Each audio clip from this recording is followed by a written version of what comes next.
Merci de nous rester fidèles et de nous retrouver pour votre émission Toute la vérité qui a plaisir aujourd'hui d'accueillir pour ce nouveau numéro Baba Tandian. Baba Tandian, bonjour. Bonjour Brahim. Alors Baba Tandian, on ne le présente plus, ancien président de la Fédération sénégalaise de basketball, mais qui est présentement président de Saint-Louis Basket Club, donc la ligue, le club mythique de la vieille ville de Saint-Louis, la ville tricentenaire. Baba Tandian qui est pratiquement un homme du basket qui a vécu toute sa vie dans le basketball, qui à côté également homme d'affaires, imprimerie, journal, entre autres. Alors Baba Tandian, en tenue de sport ou en tenue de combat, puisque vous êtes combattant devant l'éternel et surtout combattant dans le basketball. Oui Brahim, merci d'être venu chez moi aujourd'hui avec vos caméras. Surtout pour dire la vérité, rien que de la vérité, et je le jure de dire que de la vérité. Comme le nom de l'émission, toute la vérité. Comme le nom de l'émission. Oui, basketteur à temps plein, à temps perdu aussi, parce que, comme j'ai eu à le dire plusieurs fois, vous savez, ma vie est rimée avec le basket, parce que Baba Tandian et le basket ne font qu'un. Aujourd'hui, si j'ai eu la chance d'être ce que je suis aujourd'hui, de représenter ce que je suis aujourd'hui dans ce pays, dans ce Sénégal que j'adore, en tant que républicain, le basket y a joué un grand rôle. Ceci dit, que personne ne s'offusque de me voir réagir parfois de façon musclée quand il s'agit de défendre les intérêts du basket, parce que tout simplement, le basket a défendu mes intérêts à moi, qui a fait qu'aujourd'hui, je suis devenu ce que je suis, le chef d'entreprise que je suis, et il y a plus de 60 personnes qui travaillent derrière moi, et 60 personnes aussi le doivent aussi au basket. Donc, c'est logique et normal que je défende le basket, c'est logique et normal que je me transporte aujourd'hui à Saint-Louis pour essayer un peu de secouer le basket saint-louisien, qui est une grande ville de basket. Bon, je pense que c'est tout à fait logique et normal. C'est normal. Est-ce que c'est ce qui est à l'origine, par exemple, de la création de la convergence pour le renouveau du basket, une convergence qu'on appelle le CRBC, Convergence pour le renouveau du basketball sénégalais. Est-ce que c'est parce que vous sentez qu'il y a quelque chose qui manque au basket, alors qu'à côté, il y a une fédération sénégalaise de basketball? C'est peut-être l'instance faîtière. Oui, Brahim, bon, si vous me permettez, j'aurais dû démarrer peut-être avec ça. C'est d'adresser toutes mes condoléances aux Saint-Louisiens, au maire de Saint-Louis, M. Mansour Faye, à l'ensemble de la population de Saint-Louis et de Saint-Louis Basket Club, de la disparition de l'ancien maire Chignal Diaw. Vraiment que la terre de Saint-Louis lui soit légère et que Dieu l'accueille dans son paradis. Nos condoléances également à la famille d'Abdoulaye Diaw Chimère, qui a quand même été maire de Saint-Louis durant plusieurs années, de 1984 à 2002. Ça a été maire, mais un de ses neveux, je crois, ou fils, est un ancien président de Saint-Louis Basket Club, à qui aussi j'adresse toutes mes condoléances. Oui, ceci dit, Ibrahim, la CRBS, on a voulu la diaboliser et ça n'avait pas sa raison d'être. Tout simplement, nous avons affaire à un président de fédération très très futé, très malin, et qui se croit plus malin que les gens. D'ailleurs, tous nos problèmes viennent un peu de là, parce qu'il a voulu diaboliser la CRBS en faisant croire que la CRBS est une structure parallèle qui n'a rien à voir avec la fédération. Est-ce que ce n'est pas légitime qu'il pose cette question, ou en tout cas qu'il soupçonne la CRBS d'être une structure parallèle, puisque quand même il y a une fédération sénégalaise de basketball. Tout devrait se dire dans cette fédération, avec vous, entre autres, les présidents de club. Est-ce que c'était nécessaire de créer cette convergence? CRBS n'est pas une structure parallèle. CRBS n'a pas d'entité. CRBS, c'est une convergence un peu des anciens basketteurs, des anciens entraîneurs, des basketteurs de tous les jours. Des présidents de club, etc. Des présidents de club pour échanger un peu tout ce qu'il y a. Il y a énormément de choses qui ne vont pas dans ce basket-là. Ça, tout le monde le sait.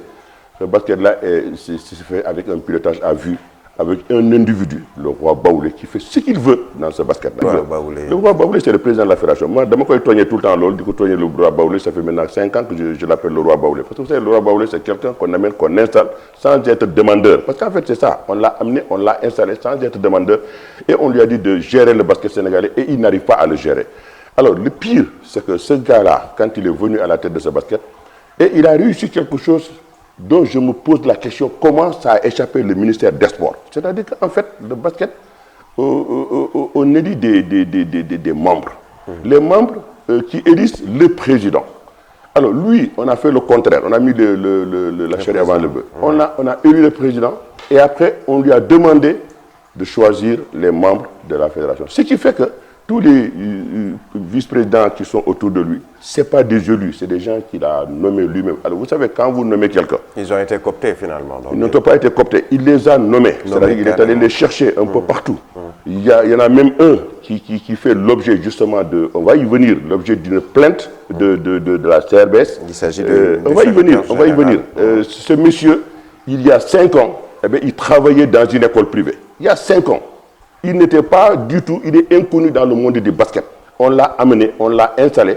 Et je vais vous dire pourquoi on l'a installé et comment on l'a installé. Parce que tout simplement, on a voulu liquider le secrétaire général qui était là à l'époque. Et quand Maître Ndiaye fait croire que non, le secrétaire général est parti de lui-même, ce n'est pas vrai. Et moi, je vais dire, je vais tout démonter aujourd'hui, comme dit votre émission. On va dire la vérité, rien que la vérité. Et demain, vous l'appelez sur ce plateau-là, il fera exactement de même. Alors, vous savez, CRBS, on a vu beaucoup de dérives, énormément de dérives. Premier dérive d'abord, aucune assemblée générale ne se tient depuis que Babacar Ndiaye est pratiquement là. Aucune. Le championnat démarre sans assemblée générale. La preuve en est que cette année, le championnat a démarré, il n'y a pas eu d'assemblée générale. Et or que les textes disent le contraire, c'est illégal, c'est anormal. Ça ne se fait pas, c'est même malsain. Parce qu'en fait, l'assemblée générale, c'est quoi? C'est pour rendre compte de ce qui a été fait l'année dernière. Babacar Ndiaye ne rend pas compte. Il faut que les Sénégalais sachent ça. Quand moi j'ai lu contre Babacar Ndiaye, il faut que les gens comprennent que je n'ai pas de problème. Je n'ai pas un problème crypto personnel avec lui. Mais j'ai un problème avec sa façon de faire dans le basket sénégalais et sa gestion.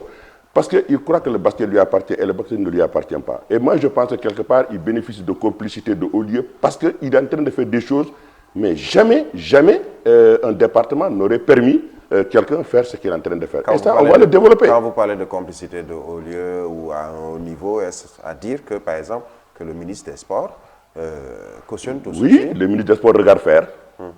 Mais quand vous regardez faire, mais quelque part aussi, vous êtes consentant. Mais c'est ça le bas blesse. Parce qu'aujourd'hui, comment est-ce que vous pouvez comprendre que Babacar Ndiaye a fait l'Afro-Basket 2017, les fenêtres qu'on a fait ici. Et puis d'ailleurs, à l'époque, j'avais estimé que c'était nul et on ne devait pas le faire. Comment vous pouvez jouer les éliminatoires à Dakar avec les équipes les plus faibles et jouer les demi-finales et la finale en Tunisie, c'est-à-dire à 3000 km d'ici? Ça n'avait pas de sens. C'est ce qu'ils ont fait. On a dépensé de l'argent pour rien. Donc la preuve est que le Sénégal a joué ici, a raconté des équipes faibles. Donc ils ont joué, ils ont dunké, le public était content et tout ça. Maintenant, le vrai problème se trouve en Tunisie. Ils sont qualifiés en demi-finale, finale et ils n'ont pas pu passer. Donc je ne vois pas l'intérêt aujourd'hui d'organiser un championnat d'Afrique ici. Et ce championnat d'Afrique-là a coûté 300 millions. Sur les 300 millions, un journal, je dis bien un journal, ce n'est pas Baba Tanya qui dit, c'est un journal qui s'appelle Record, qui a écrit que le directeur de cabinet du ministre a reçu 100 millions, un chèque de 100 millions, et jusqu'à ce jour, au moment où je vous parle, on n'a pas encore de réaction de la part du directeur de cabinet. Et moi je dis qu'il y a quelqu'un qu'on accuse et qui ne parle pas constant. Parce qu'il y a un problème. Alors maintenant, où sont passés 100 millions? Vous savez, ces 100 millions-là, moi j'ai eu le malheur de le répéter. Je n'ai fait que répéter. Je n'accuse pas. Je n'ai fait que répéter. Ça m'a valu un procès. Ça c'est déjà un. Et de deux, on a eu l'Afro-Basket de 2019. 2019, le président de la République, Macky Sall, qui s'est fait lui-même VRP du basket sénégalais, qui a demandé à des sociétés nationales d'apporter leur soutien au basket par des contributions astronomiques, 100 millions par-ci, 100 millions par-là, 100 millions ici, 100 millions à gauche, plus les recettes de l'ARENA. L'ARENA, il faut le saluer, c'est une idée du président de la République qui a construit un stade vraiment, lequel aujourd'hui tous les basketteurs se reconnaissent derrière cet ouvrage. Et cela a permis de montrer aux Sénégalais, de montrer qu'au Sénégal, il y a des férus de basket, puisque les demi-finales, les quarts de finale d'abord, les demi-finales, le président avait dit, allez, on va faire ça, mais tout gratuit. Mais la fédération a été très malin. Ils ont vu qu'il y avait du monde, ils ont fait payer les gens. Le quart de finale, huitième de finale, quart de finale et demi-finale, ils ont mis la barre très haut, 5 000, 10 000. Alors, vous savez, quand vous recrutez à la finale et en demi-finale, quand vous additionnez plus de 50 000 personnes, 40, 50 000 personnes, 5 000, 10 000, vous faites une variance. Mais grosso modo, moi, comme ça, à la volée, j'ai dit c'est 150 millions. Je disais que le président de la République, il s'est fait le VRP, la Fédération sénégalaise de basketball, du jamais vu. Il a instruit les sociétés nationales à apporter leur concours. 100 millions par-ci, 100 millions par-là, Petrosen, le port, et ainsi de suite, et tant d'autres. Alors, quand on voit aussi ce stade mythique que le président a construit, mais vraiment un bijou pour le basket et le sport de salle en général. Oui, et la fédération s'est rendue compte qu'il pouvait faire un grand coup avec cette affaire-là. D'ailleurs, je crois que l'idée de vouloir même changer les textes, c'est parti de ça, de cette idée-là, parce qu'ils ont vu que... les textes de la fédération. Oui, les textes de la fédération, ça on va y venir. Pourquoi ils vont changer les textes? Justement, parce que c'est pour ça que je dis maître, il se croit plus malin, mais il n'est pas plus malin que nous. Ils vont changer les textes de la fédération, rien que parce que ce qu'il a vu, et ça l'incite à le refaire. Et pour le refaire, il y a un deadline pour ça. C'est-à-dire que c'est 2025. C'est pour ça qu'il veut changer les textes jusqu'en 2025. Parce que pour organiser notre championnat d'Afrique, la seule fenêtre qu'il a, la seule chance qu'il a, c'est de l'organiser en 2025 pour les garçons. Alors, il a encaissé, d'après nos estimations, hein, je dis bien d'après nos estimations, sur les demi-finales et les finales, plus de 140 millions ou 130 millions. Sans compter tout ce que l'État du Sénégal a apporté comme soutien à ce basket-là. Alors, cet argent-là va à la fédération. Oui, mais ça va à la fédération, mais ça devait aller à un comité qui est organisé, un comité dont lui ne devait même pas en faire partie. Alors, ce qui est grave, c'est qu'il est en amont et en aval. C'est-à-dire qu'il reçoit, il dépense et il ne rend pas compte. C'est-à-dire qu'il reçoit et il dépense parce qu'il s'est fait un comité et il est devenu le président de ce comité. Et pourquoi le ministère l'a accepté pour qu'il devienne le président de ce comité? C'est là où il y a trop de zones d'ombre sur lesquelles la CRBS se pose des questions. C'est ça le vrai problème. Mais n'est-il pas légitime donc aujourd'hui que la fédération, dont son président Babacar Ndiaye, puisse estimer que la CRBS est là pour peut-être lui mettre des bâtons dans les roues? Non, la CRBS n'est pas une organisation. La CRBS n'est pas un parti politique, c'est-à-dire qui est contre un peu la politique de... Non, la CRBS, un peu, c'est de dire qu'attention, libarne. La preuve en est que tout ce qu'ils ont pris comme de trucs positifs, mais la CRBS a applaudi. En fait, et puis surtout, ce sont des idées de la CRBS, ils l'ont pris et la CRBS a applaudi. Mais ce que je voulais dire, c'est-à-dire que sur cet argent de 100 et quelques millions récupérés par le basket, cet argent a réveillé un peu des idées à mettre. C'est-à-dire, ces idées, c'est quoi? Il a organisé un championnat d'Afrique. C'est comme, je donne un exemple. C'est comme aujourd'hui, le président de la République a créé Air Sénégal. Il a acheté 2 Airbus, gros porteurs, et 3 Airbus, moins porteurs. Il a nommé un directeur général. Le directeur général émet des billets, les gens vendent, les gens voyagent, et à la fin du mois, on encaisse l'argent. Au lieu de le déposer au trésor public, on l'amène chez le directeur général. Il en fait ce qu'il en veut. Exactement ce qui s'est passé avec l'Arena. Babacar a encaissé de l'argent au niveau de l'Arena. Donc cet argent-là, nous qui sommes les acteurs du basket, ne nous avons pas rendu compte. Il n'a pas voulu nous rendre compte. Et quand on lui pose la question, il dit, il en a rendu compte à qui de droit? À qui de droit, c'est le ministre. Non. Moi, je dis ici haut et fort, le ministre n'a pas à recevoir des documents financiers de la Fédération sénégalaise de basketball. La Fédération sénégalaise de basketball se doit de provoquer une assemblée générale extraordinaire et de présenter les bilans certifiés par des commissaires aux comptes. Babacar Ndiaye n'a jamais de commissaire aux comptes. Pratiquement, les gens qu'on a vus là-bas, ce n'est pas des commissaires aux comptes. Alors, et en plus, d'après Pathé Keïta, la dernière assemblée générale qui s'est passée là-bas, les documents financiers ont été remis le jour même de l'Assemblée générale. C'est ça qui est inadmissible et anormal. Le jour même. Pathé Keïta, qui, je le rappelle, est membre de la CRBS, et président de Guédiawaye Académie. Et qui connaît très très bien les textes. Alors, parce qu'une assemblée générale, eh bien, vous devez donner les documents 15 jours avant. J'en puisse l'éplucher, regarder et ainsi de suite. L'Assemblée générale, le bilan financier a été remis le jour de l'Assemblée générale. Moi, je n'y étais pas. C'est Patrick Keïta. Patrick Keïta a fait beaucoup de bruit là-bas. Donc, c'est pour vous dire que mettre tout ce qu'il fait, c'est illégal. Alors, pour un avocat, moi, je me pose la question, mais exactement, lui, qu'est-ce qu'il a appris dans son métier? Parce qu'en fait, tout ce qu'il est en train de faire aujourd'hui pour le basket, moi, quand j'étais président de la Fédération de basket, ce qu'il est en train de faire, je n'ai jamais osé faire ça. D'abord, moi, j'avais en face de moi des élus. Ce n'est pas des gens que j'ai nommés. Parce que vous savez, quand vous nommez quelqu'un, il fait ce qu'il veut. Vous faites ce que vous voulez. Parce que vous lui de faire ça, il le fait. Parce que c'est des bénévoles, en fait. C'est des gens, ils vivent grâce un peu à ce que vous faites avec les bonbons, les voyages, les gnagnans et tout ça. Parce qu'en fait, c'est ça le problème. Et vous les tenez quelque part. Alors, Babacar Ndiaye n'a jamais réussi à tenir une personne. C'était le secrétaire général. Parlons justement du secrétaire général, puisqu'il y a eu une plainte contre Ibrahima Niang, qui est le secrétaire général. Et cette plainte, initiée par justement la CRBS, pour faux, usage de faux, parce que, selon vous, il a signé des documents alors qu'il ne devait pas le faire. Oui.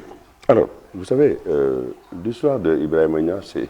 Moi, j'ai même envie de rire et j'ai envie de sourire. Voilà un individu qui sort de nulle part. C'est Ibrahima Niang là. Il n'est pas connu dans le monde du basket. Il n'a aucun passé de basket. C'est tout simplement un ami de Babacar qu'il est allé chercher dans une école privée, paraît-il. Il était surveillant dans une école privée il y a 5 ans. 5 ou 6 ans. Il l'a amené à la fédération de basket. Jusque-là, ça ne nous gêne pas. Mais le fait d'amener un individu comme ça, comme je dis, un cancre du sport, en fait c'est ça, c'est un cancre du sport parce qu'il ne maîtrise pas exactement ce qui se passe. Parce que d'ailleurs, si vous voyez les lettres qu'il nous envoie, c'est truffé de fautes. Si vous voyez les programmations, je vais vous montrer les dernières programmations qu'il a fait pour le championnat national qui devait jouer aujourd'hui. Saint-Louis Basket qui joue aujourd'hui à Dakar. Il programme que Saint-Louis Basket joue en ce moment à Saint-Louis. Vous voyez, ce gars-là ne maîtrise rien du basket. Et Babacar a pris ce gars-là à la place du secrétaire général, qui est un agent du ministère de la ARHIA. Alors, il s'avère que ce gars-là, comme ce n'est pas un... C'est donc le ministère qui doit, par arrêté, nommer le secrétaire général. De tout temps. De tout temps. Que ça soit au ça n'a pas été fait pour son cas. Ça a été fait. Mais le gars, finalement, on lui a tellement empoisonné l'existence là-bas que finalement, il a fini par démissionner et de partir. Tout simplement parce que Babacar l'a marginalisé. Marginalisé, ça veut dire quoi? C'est-à-dire qu'il a fait quelque chose qu'on n'a jamais vu dans le basket. C'est-à-dire que Babacar a réussi à nommer un directeur de cabinet au sein de la fédération de basket. J'ai jamais vu ça. Un directeur de cabinet, c'est le directeur de cabinet du ministre, du président de la République, et ainsi de suite. Mais un directeur de cabinet du président de la fédération, on n'a jamais vu ça dans le monde. Moi, j'en ai jamais vu. Et il est allé chercher un de ses amis, Maman Ndiaye, je le cite, un de ses amis, Maman Ndiaye, ils ont fait le duc ensemble pendant plus de 10-15 ans. C'est des amis de 10-15 ans. Alors, en amenant ce bonhomme-là, eh bien, il se trouve que tout le travail que le secrétaire général doit faire, eh bien, ça passait au-dessus de sa tête et c'était fait par Maman Ndiaye. Alors, je rappelle juste peut-être pour ces différentes personnes qui sont citées, vous avez la possibilité, notamment Maître Babacar Ndiaye, de venir sur ce plateau. Ils ne viendront pas. Ils ne viendront pas, Brahim. Je te l'ai dit, ils ne viendront pas parce que je sais de quoi je parle. Eux, ils savent de quoi je parle. Et parce que je n'ai accusé personne pour le moment. J'ai dit, Maman Ndiaye a été nommé directeur de cabinet. D'abord, c'est illégal. Ça, je le dis haut et fort, parce que je suis un ancien président. Je sais de quoi je parle. Les textes de la fédération ne le permettent pas. C'est illégal. Mais il fait ce qu'il veut, lui, dans ce basket-là. Le secrétaire général, je suppose et je crois qu'il ne se voyait pas dans ce carcan et il a préféré partir. Il est allé retrouver son ministère. 2 ans après, il a été nommé DAPS là-bas. Donc là, il a pris des galons. Maintenant, il devient le patron des fédérations. Voilà. Et là, maintenant, c'est un casse-tête maintenant pour Babacar Ndiaye. Parce que Babacar Ndiaye ne peut plus rien décider. Surtout les textes qu'il veut changer, il va falloir qu'il passe par lui pour changer ces textes-là. Et or que le DAPS lui-même sait que c'est illégal. C'est illégal. Alors, Babacar, il nomme, avant la nomination du secrétaire général adjoint dont on a recusé un peu sa nomination, Maman Ndiaye, qui était le directeur de cabinet, on ne sait pas ce qui s'est passé entre eux. À la fin du championnat d'Afrique, il y a eu énormément d'argent qui ont transité du basket vers la fédération, je suppose gérée par Maman Ndiaye, je suppose, parce que lui-même a fait une sortie dans la presse. Maman Ndiaye, qu'est-ce qui s'est passé? Maman Ndiaye, entre lui et Maman Ndiaye, il y a eu le clash. Qu'est-ce qui s'est passé entre eux? Personne ne sait, boule de gomme. C'est-à-dire qu'on ne sait pas pourquoi Maman Ndiaye est devenu un pestiféré de la fédération. Il ne vient plus, il a été renvoyé par Babacar. Il ne vient plus. Pour des amis de plus de 15-20 ans, Maman Ndiaye, je rappelle, il était dans mon bureau. Maman Ndiaye, c'est quelqu'un qui n'a jamais travaillé dans sa vie. Moi, je ne l'ai jamais vu travailler. Il vient à la fédération à 8h du matin, il sort à 23h. Je ne l'ai pas vu avec... Il n'a pas de vie de famille parce que je ne l'ai pas vu avec une famille. Maintenant, c'est son choix à lui. Mais le fait que Babacar, connaissant tout ça de lui, et l'avoir mis à ses côtés, et gérer toute la paperasserie de la fédération, y compris les finances de la fédération, et puis un beau jour se faire virer comme un malpropre, il se trouve certainement il y a quelque chose qui s'est passé entre eux. Mais quoi? Il faut qu'ils nous le disent.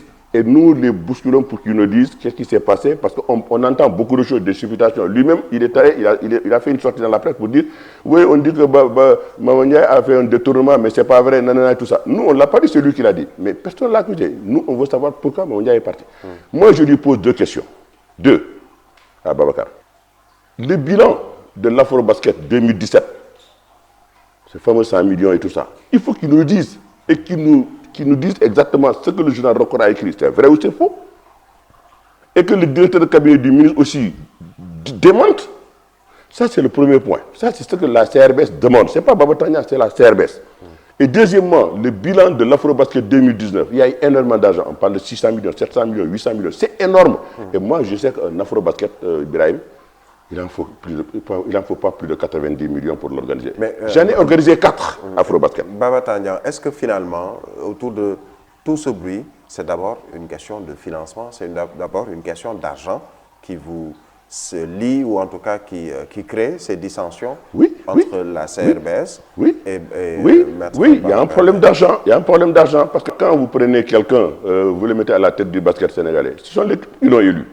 Ce sont les clubs, ce sont les têtes qui le disent. Nous, on ne conteste pas son élection. Moi, je ne le conteste pas. Ça, je le dis que ça soit clair dans la tête des gens. Je ne le conteste pas. Mais il y a autre chose. C'est la gestion du basket qui vous a... C'est la gestion du basket qui pose problème. Il doit rendre compte. Et il ne veut pas rendre compte. Il en fait comme sa propriété privée. Il fait ce qu'il veut. C'est ça le vrai problème de basket. Est-ce que Baba Tania n'a pas un problème, je ne dirais pas crypto-personnel, mais le fait de ne plus figurer dans la fédération, puisque je rappelle, on vous a suspendu, je pense, pour 10 ans des instances du basketball. Est-ce que ce n'est pas une certaine frustration qui aujourd'hui à l'origine de tout ceci? Non. Ceux qui m'ont suspendu, tout est parti de ce Ibrahim Niang. Comme je disais, le seul général qui est parti, Ibrahim Niang qui est venu, après que l'autre soit parti, Maman Ndiaye, pour des raisons obscures, il n'y a que lui qui peut nous le dire. Le fait de refuser d'étaler les recettes de la fédération, qu'est-ce qu'il a eu, qu'est-ce qu'il a payé et comment ça s'est passé l'argent. Parce qu'on ne peut pas être en amont et en aval, l'État ne peut pas te donner l'argent et après tu fais le compte avec l'État. Non, tu fais le compte avec nous et après nous on dit ok c'est bon, ça va. Président de club, etc. Voilà, alors, mais quand Babacar, moi je le pousse dans ces derniers temps, Babacar, il y a une seule personne, et peut-être 2, 3, 4, Matar Ndiaye, Patek Keita, Viendoy, à un degré moindre, il y a quelqu'un qu'il veut absolument liquider, liquider physiquement. C'est Baba Tania. Alors, moi je prendrais une formule. Quand vous dites liquider physiquement, c'est... Quand je dis liquider physiquement, pas me tuer, mais c'est-à-dire me faire disparaître définitivement du basket. Et je vais vous dire pourquoi. Et quel est l'enjeu de ça. Moi je reprendrai une formule d'un de vos chroniqueurs, Ahmed Aïdara. Gaz d'un koy soul, mais du tere xeeñ. Baba Tania, il faut qu'il comprenne ça. Baba Tania, il l'enterrera, mais il sera toujours là, la tête d'or, pour parler des mots du basket. Parce que première chose à faire d'abord, s'il veut le faire, Babacar Ndiaye, ce que tu dois faire d'abord dans un premier temps, c'est les 2 chronos qui sont à Marius Ndiaye, c'est de les décrocher et de les descendre par terre, puisque ces 2 chronos appartiennent à Baba Tania. C'est Baba Tania qui les a achetés. Et je les ai dit ça à Marius Ndiaye pour le basket sénégalais, pas pour lui.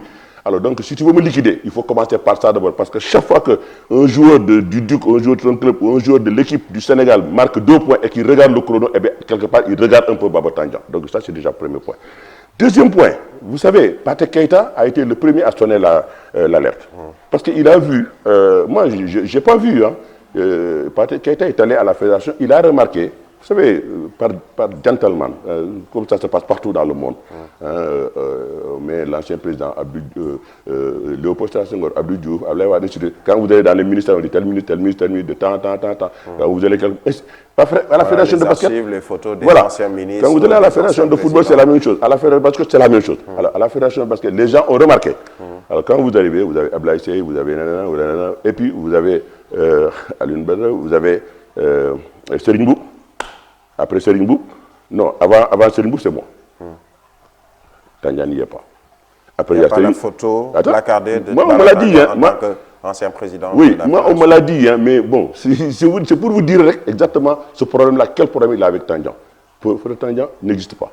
Et il accroche sa photo. D'abord, première erreur, on n'accroche pas sa photo de son vivant ou on n'accroche pas sa photo pendant son exercice. C'est quand on s'en va définitivement que votre prédécesseur met votre photo. Et il a mis sa photo.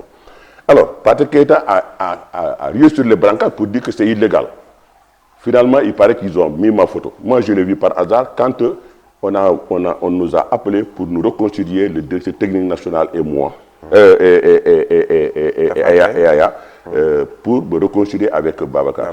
Alors, moi, je suis allé là-bas et j'ai vu ma photo par hasard. Mais pour revenir sur l'histoire de la sanction. On va revenir sur cette sanction. S'il te plaît, c'est important. Oui. Pour revenir sur l'histoire de la sanction, c'est du banditisme qu'on a fait. C'est-à-dire que quand je vois le secrétaire général qui est sorti de nulle part, qui se permet, parce qu'en fait, je pense qu'il a eu des directives. C'est pour ça que je dis que c'est mauvais d'avoir un élu qui devient un béni oui-oui parce qu'il fait des choses à la limite illégales. Parce qu'il m'envoie des mails à 1h du matin pour me demander de justifier ma gestion de 2010. Et or que 2010, il y a eu Serigne Mboup après moi. Il y a eu Babacar Ndiaye après Serigne Mboup. Il y a eu Babacar Ndiaye deuxième fois puisqu'il a été réélu, donc 3 mandats. Il me demande, moi, des choses qui datent de mon mandat à moi en 2010. Ça, c'est premièrement. Deuxièmement, il me pose des questions sur lesquelles, en fait, lui, il n'a pas la prérogative même de me poser ces questions. Et je lui ai répondu une fois, ne m'envoyez plus de mail à cette heure-ci. Deuxième fois, il envoie encore un autre mail à 4h du matin. Je dis, ne recommencez pas, monsieur Niang, arrêtez. Troisième fois, il m'envoie un autre mail, il me dit, vous êtes convoqué à la commission de discipline pour répondre de vos actes. Je lui ai dit, allez vous faire foutre. Voilà le mot. Si vous permettez, voilà le mot. On va marquer une pause. C'est pas un gros mot. C'est pas un gros mot. Ça veut dire que et voilà ce qu'ils ont fait comme une compilation. Ils se sont réunis en cantimidi, mais pour me suspendre de 10 ans. Mais ils sont qui ces gens-là pour suspendre Baba Tandian de 10 ans? Nous allons tenter de répondre à cette question. Ce sera dans la seconde partie de votre émission. Toute la vérité, juste après cette courte pause.